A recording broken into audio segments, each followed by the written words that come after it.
नमस्कार, मी ॲडव्होकेट अमोलराजे बांदल पाटील आणि आपण पाहता सह्याद्री दर्पण.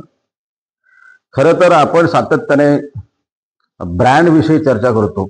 वेगवेगळे ब्रँड असतात, म्हणजे वेगवेगळे प्रोडक्ट आहेत, त्याचे वेगवेगळे ब्रँड असतात आणि ब्रँड फार महत्वाचं आहे. म्हणजे आपल्याला साधं शर्ट घ्यायचं असेल, शूज घ्यायचे असतील, गॉगल्स किंवा व्हॉट एव्हर काही आपल्याला घ्यायचं असेल तर आपण ब्रँडेड काहीतरी घेतो.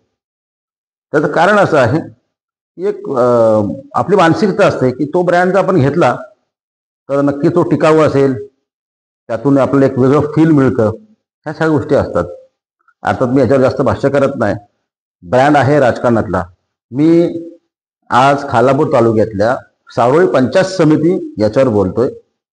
ह्या पंचायत समितीमध्ये एक ब्रँड आहे, तो आहे बैलमरे ब्रँड.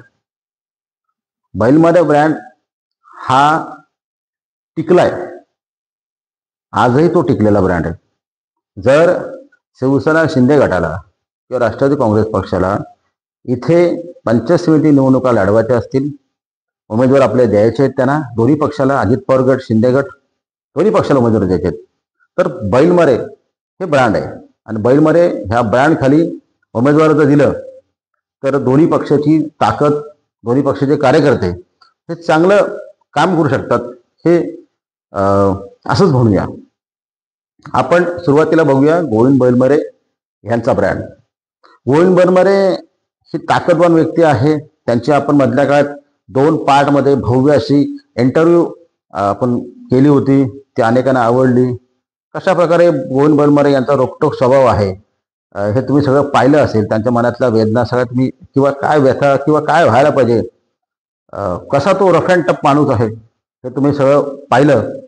म्हणून म्हणलं की बैलमरे हे राजकारणातील जादूगार व्यक्ती आहे.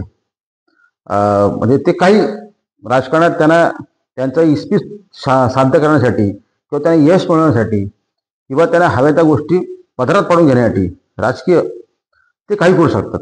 जिद्दीला पेटणारा हा माणूस आहे आणि राजकारणात ज्याच्याकडे जिद्द असते तो माणूस अर्थात पुढे जातो. तसं ते व्यक्तिमत्व आहे.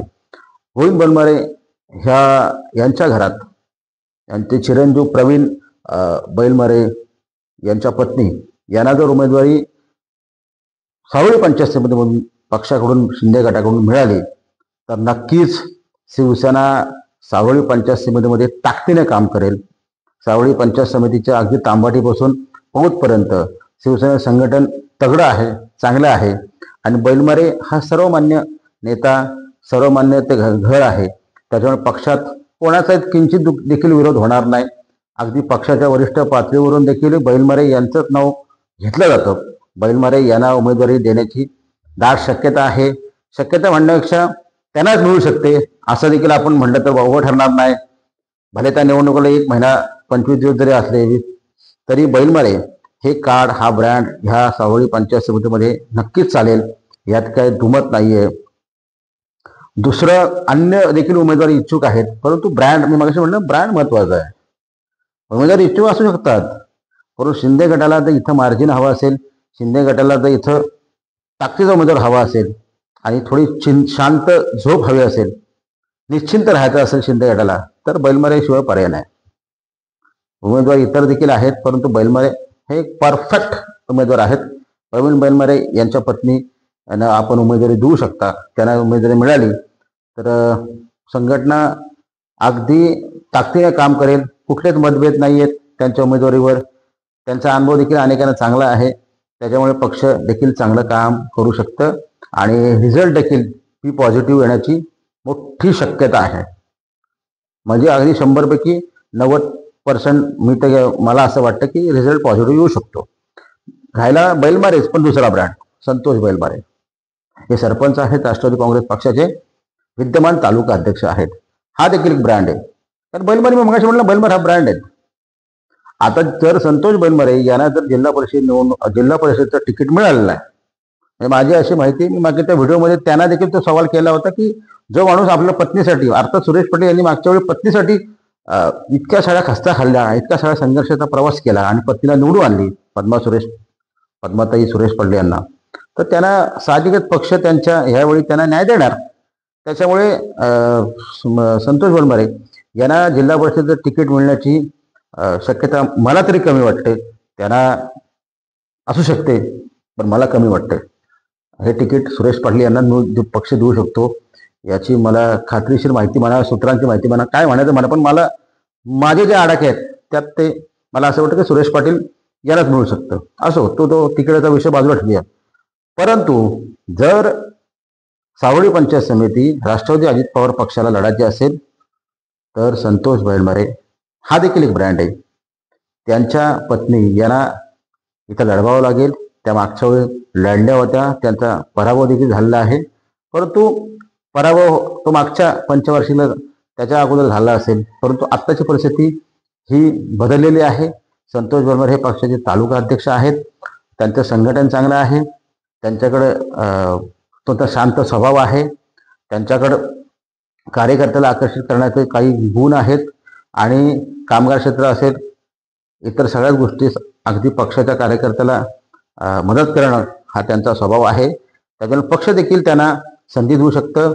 म्हणजे वरती जर सुरेश पाटील असतील तर खाली संतोष बैलमारे यांच्या पत्नीला उमेदवारी मिळू शकते.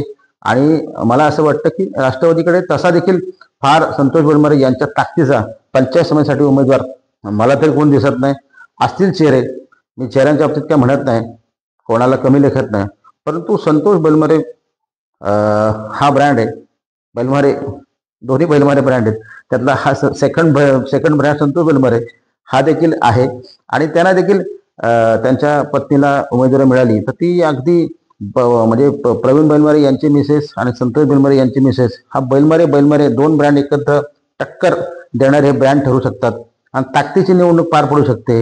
यश कोणाला मिळेल ते निकालात बघू आपण, परंतु एक चांगली लढत होईल आणि दोन्ही ब्रँड समोर असतील. शिवसेना आता शिंदेगड मजबूत आहे, परंतु राष्ट्रवादी देखील कमी नाहीये. अगदी गावागावात सगळ्या मतदारसंघात ह्या सावळी पंचायत समितीमध्ये सगळी राष्ट्रवादीची ताकद आहे. आणि बैलमारे संतोष बैलमारे यांचा स्वभाव शांत असल्यामुळे ते शांतपणे बऱ्याच काही गोष्टी करू शकतात. त्याच्यामुळे त्याचा अंदाज मला देखील आहे. त्याच्यामुळे संतोष बैलमारे हे तगडं व्यक्तिमत्व आहे.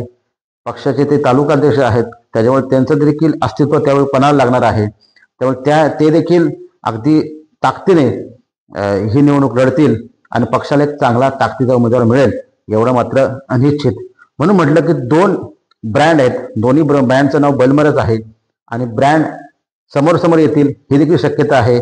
अर्थात शक्यता म्हणण्यापेक्षा दोन्ही पक्षाच्या त्या नेत्यांनी ठरवलं की आपल्याला जिंकायचं असेल, मग शिंदे गटाला जिंकायचं असेल किंवा अजित पवार राष्ट्रवादी पक्षाला जिंकायचं असेल तर दोन्ही ब्रँड समोरासमोर एकत्र लढावेच लागतील, असंच कार्यकर्त्यांचं म्हणणं आहे, पक्षाचं म्हणणं आहे. आता कुठला ब्रँड लढतोय का एकच ब्रँड लढतोय ते सगळं बघावं लागेल किंवा बघूया कसं काय नेमकं होतं ते. परंतु ह्या ब्रँडविषयी बोललं पाहिजे असं मला वाटत होतं. तुम्हाला काय वाटतं नक्की कळवा. तोपर्यंत व्हिडिओला लाईक करा, शेअर करा आणि आपल्या चॅनेलला सबस्क्राईब करा. धन्यवाद.